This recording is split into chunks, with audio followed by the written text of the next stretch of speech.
And I suddenly recognized that whenever you are enjoying something, you are centered.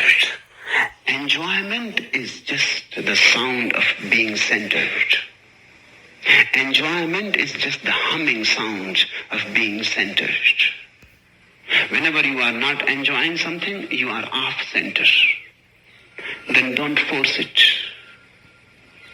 There is no need. If people think you crazy, let them think that you are crazy. And within few days you will, by your own experience, you will find how you were missing yourself.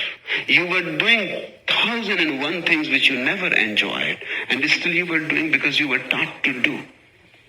You were just fulfilling your duties. And people have desired even such beautiful things as a love. You come home and you kiss your wife because it has to be so. It has to be done.